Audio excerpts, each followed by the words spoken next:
का बहुत शुक्रिया अदा करता हूँ कि आप सब यहाँ हमारी बात सुनने के लिए आए और मुझे उम्मीद है कि ये मीडिया वाले असली है, नकली नहीं है। आज जो मीडिया है ना, उसने पूरे मुल्क में मीडिया का नाम बिल्कुल घटिया मेल कर दिया है। ये सरकार के दलाल हो गए हैं, सरकार के तलवे चाटते हैं।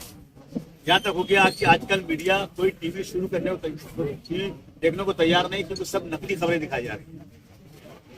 झूठ मुस्तनिद हो गया, सच बेचारा अकेला रद्द हो गया। ये हालत है देश में। मैं सबसे पहले आज मैं यूसुफ इलियास साहब का शुक्रिया अदा करता हूँ कि उन्होंने मुझे आज यहाँ बुलाया। और मैं मालेगांव इसलिए आया हूँ कि मालेगांव अकलियती एक शहर है और पावरलूम की हालत बहुत खराब है। मुझे कहने में कोई हर्ज नहीं कि पावरलूम भी मुसलमान हो गया। जिस तरह से मुसलमानों के साथ जानबूझ करके इस मुल्क में ज्यादती लगातार हो रही है, इसी तरह से चूंकि पावरलूम का काम ज्यादा मुसलमान करता है, तो पावरलूम के साथ लगातार जो है ना नाइंसाफी हो रही है। हमने कहा कि यहाँ जो है कपड़ा बनता है, कपड़ा बन के यहाँ पर उसकी जो है फिनिशिंग यहाँ नहीं होती। यहाँ से चला जाता है कपड़ा, जो है पाली चला जाता है, अहमदाबाद चला जाता है, और फिर वहाँ टैक्स पूरा वहाँ लगता है। उसके ऊपर 17,000 लाख करोड़ कपड़ा बनता है यहाँ पर, और उस पर कितनी आमदनी होती है, कितने मजदूर लगते हैं। मैं समझता हूँ कि इनके हाथ में सत्ता है ना, ये लोग कुछ इस चीज को देखते ही नहीं है, क्योंकि मुसलमानों के हाथ में ये सनत आ गई, मजदूर वही है, तो इसके साथ बहुत हो रही है नाइंसाफी। मैं बड़ी कोशिश कर रहा हूँ। और मैंने कहा था कि देखो, जब मुलायम सिंह यादव की सरकार 10, 15, 12 साल पहले थी, तो उन्होंने रूम के लिए सिर्फ 60 रुपये रखा था। 24 घंटे चलाओ, 60 रुपया पर मंथ, 1 महीने का। और ये लूम जो है ना, ये और लूम बिल्कुल किसानों की तरह से था। सबसे ज्यादा अगर नौकरी इस देश में कोई दे सकता है तो एग्रीकल्चर देता है, और उसके बाद कोई देता है ना, तो कम से कम 3 से 4 करोड़ लोग आज इस सनत में लगे हुए हैं। लेकिन सब जो है आज बर्बादी के कगार पर खड़े हुए हैं। हमारी मांग है सरकार से कि जितनी भी फिनिशिंग का काम होता है, जितने कपड़े बाहर जाते हैं, वो सब रोक करके महाराष्ट्र शर्म आना चाहिए। चुल्लू पर पानी में सरकारों को डूब मरना चाहिए। ये सरकार, ये जो महाराष्ट्र कहा जाता है, इस देश की इकोनॉमिक राजधानी है। यहाँ से कपड़ा जाता है, सूरत यहाँ से जाता है, अपना पाली जाता है, और वहाँ पे जाता है तो अपना मद्रास का तमिलनाडु जा रहा है। यहाँ पर जो है ना बहुत वो है, बिजली का बिल जो है, ये जो आके बैठे हैं ना लोग, मैंने सरकार से कहा कि अगर शहर में एक ही होटल होगा तो आदमी मजबूर को नहीं खाना खाएगा, दूसरा कोई होटल है ही नहीं, क्या करेगा।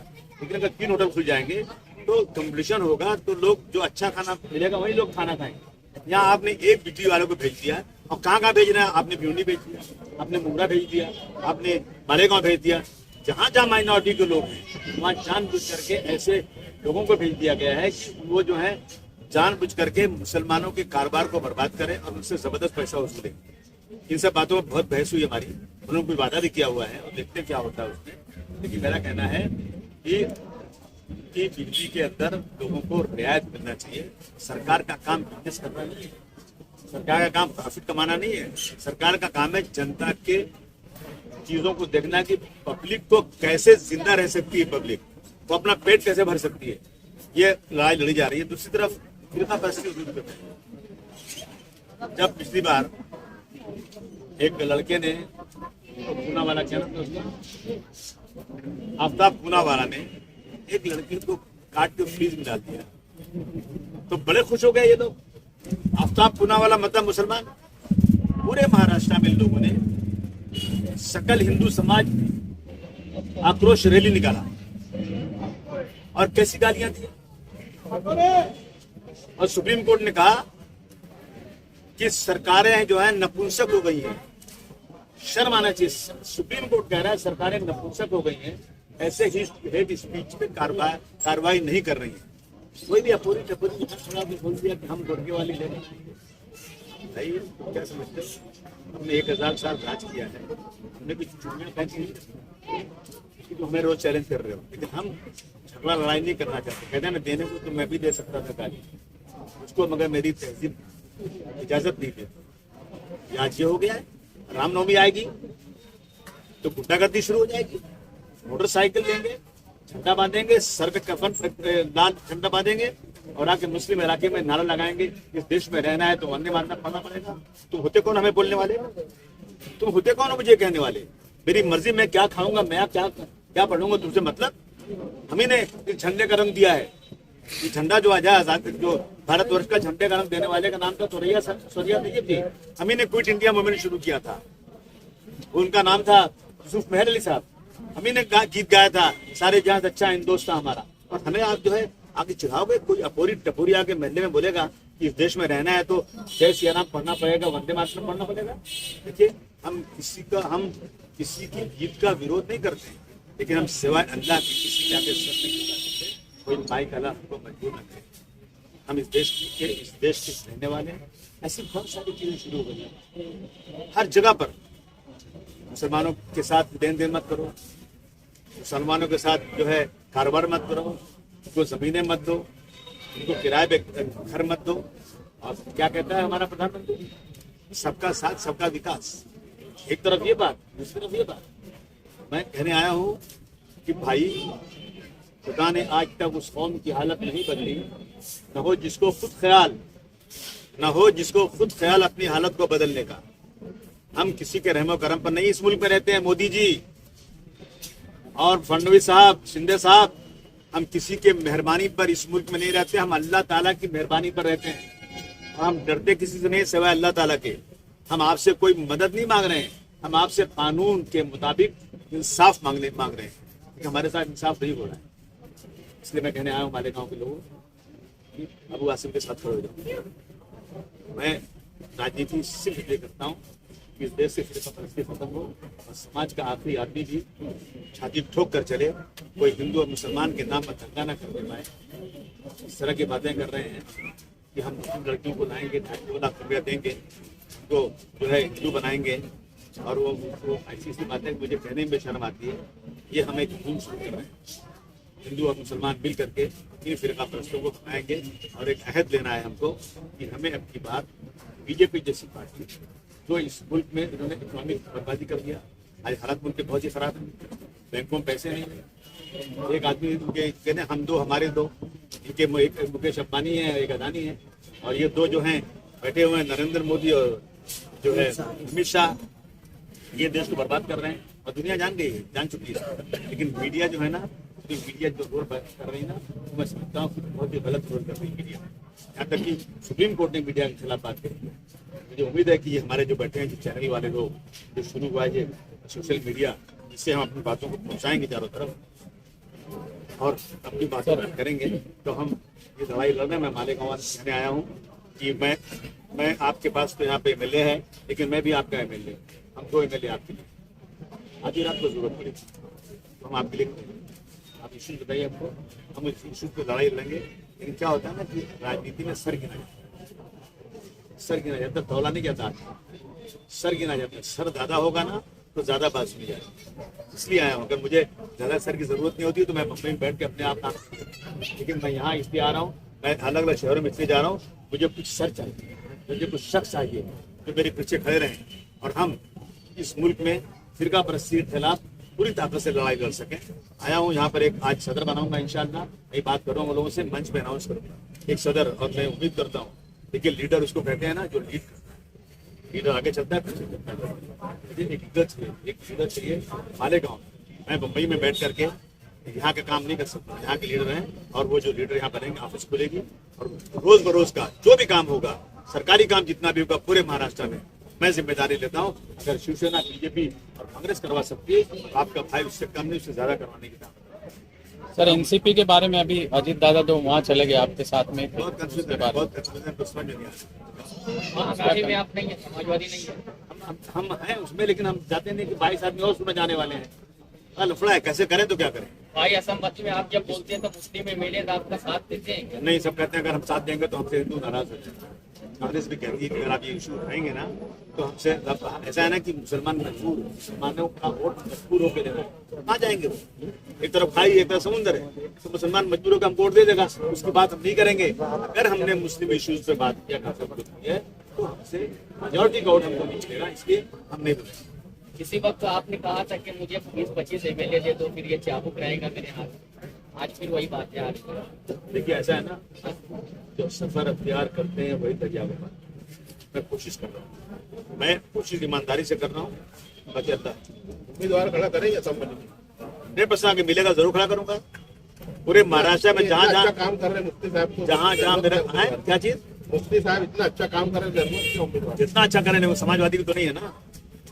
समाजवादी पार्टी इस मुल्क में वही एक पार्टी है, मैं छाती ठोकर कह सकता हूँ, जो रियल में माइनॉरिटी समाज के दबे कुचले मजदूरों की बात करती है।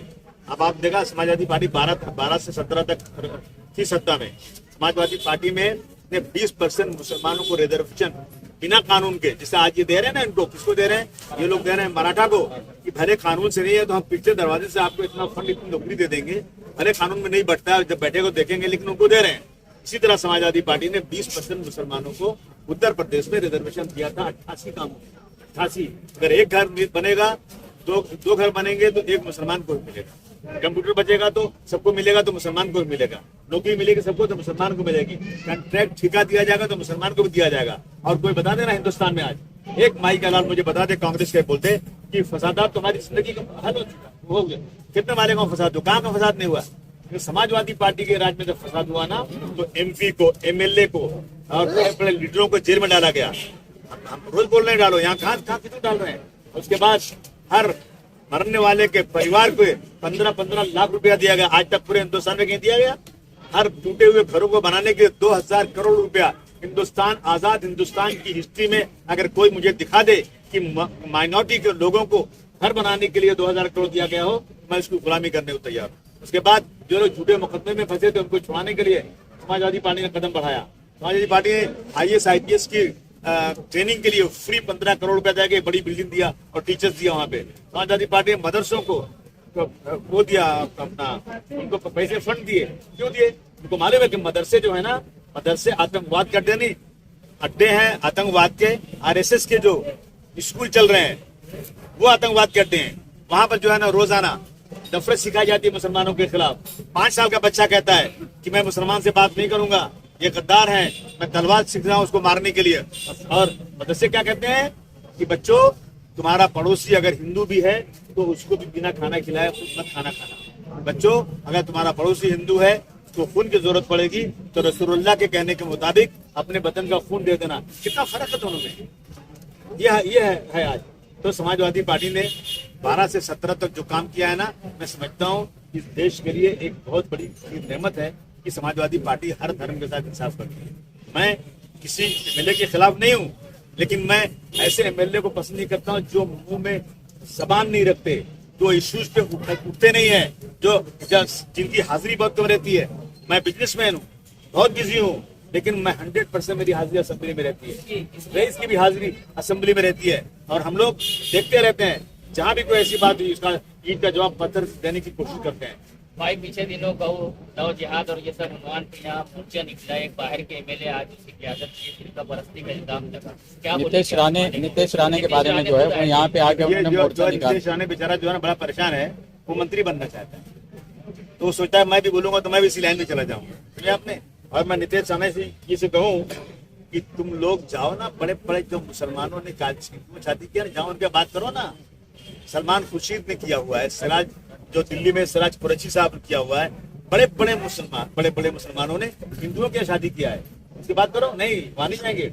वो गरीब मुसलमान ने अगर कहीं खुदा न खास्ता एक हिंदू लड़की से शादी कर लिया, लीगल 18 साल उम्र के बाद जो संविधान कहता है, तो जाकर उसको डराते हैं लड़की वालों को और कहते हैं ये लड़का जो है हिंदू बन के शादी किया है। ऐसे एग्जाम्पल मेरे पास है। देखिए, कानून कहता है कि 18 साल की उम्र के बाद कोई भी व्यक्ति अपनी मर्जी से जहां चाहे शादी कर सकता है, अपना मजहब बदल सकता है, ये कानून है। आप बदल दीजिए, आप कानून लाइए, अच्छी बात है। हम नहीं चाहते हमारी बच्चियां किसी के साथ जाएं, लेकिन लड़कियां जा रही हैं तो हम क्या करें भाई? हम मार तो नहीं सकते, हमारे पास तो पुलिस नहीं है बेईमानी करने के लिए। आप जाके उनको मारते हो, उनको काटते हो, उनको जला देते हो, ये कोई कानून है क्या? नीतीश राणे बेचारा परेशान है, रोजाना एक ही इशू लेकर घूमता रहता है कि किसी तरह से मैं जो है ना, मेरा नाम पहुंच जाए और मैं मंत्री बन जाऊं। और मुझे उम्मीद नहीं कि वो मंत्री बनेगा। मालेगांव आप क्या पैगाम देना चाहते हैं? मालेगांव में पैगाम देना था कि सब इकट्ठा हो जाओ और अबू आसिम की मदद करो। मैं आपकी आवाज असेंबली से लेकर पार्लियामेंट तक उठाऊंगा। मुझे मजबूत लोग चाहिए। मालेगांव एक बहुत ही सनती शहर है। मालेगांव के पढ़े लिखे लोग हैं, ये बहुत ही होशियार लोग हैं। आज़ादी की लड़ाई में इनका बहुत बड़ा योगदान रहा है। मैं इसलिए आया हूँ कि मालेगांव के लोग मेरे साथ खड़े होंगे, मैं अपनी मजबूती का वादा करूंगा। सर एक अभी डिप्टी सीएम जो है दो बनाए गए, इससे पहले कभी ऐसा नहीं हुआ करता। तो एक ग्राम पंचायत वाले ने भी ये कर दिया कि भाई दो ये नायब। ऐसा है ना कि एक मशीन मिलती है, पता नहीं कहाँ मिलती है, इसमें डाल दो तो उसमें आदमी पाप हो जाता है। 2 दिन पहले बोलेंगे मेल भेजना है, 3 दिन बाद बोलेंगे चीफ मिनिस्टर बना देना है। तो ऐसा है आजकल जो है ना, जो लोग जिनको सीएम बनना है, डीसीएम बनना है, अभी भी पता चलेगा, सब हो जाएगा। नवाब भाई के बारे में आपने क्या? तो मुबारकबाद दूंगा कि उन्होंने जो है अब मैंने कलबंदी से काम किया और अजित पवार के साथ चलेंगे। उन्होंने अजित पवार के साथ नहीं जाना चाहिए। नहीं, मैं नहीं कह रहा हूँ नहीं जाना चाहिए, मैं क्यों बोलूँ, जहाँ मत डाले, लेकिन वहाँ गए तो जमानत हो गई, अच्छी बात है। भाई आपने अभी हाजिरी की बात की कि मुस्लिम एमएलए की हाजिरी कम रहती है, तो मालेगांव के एमएलए की भी हाजिरी कम रहती है क्या? मैंने मुस्लिम का नहीं बोला, मैंने बहुत सारे एमएलए कम रहती है।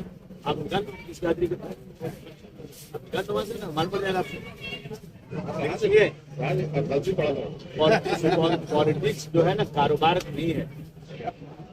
पॉलिटिक्स जो है ना लोगों की मदद करने के लिए, देश के हालात को सुधारने के लिए, आर्थिक पैसा कमाने के लिए नहीं है। और कम से कम मुसलमान तो पैसा कमाना, मुसलमान को तो हराम हलाल ज्यादा मालूम है। पैसा तो नहीं कमाने की कोशिश करना है, तो उसको अपने जो लोगों ने चुन के दिया उसकी पूरी नुमाइंदगी पूरी ताकत के साथ करना चाहिए। मैं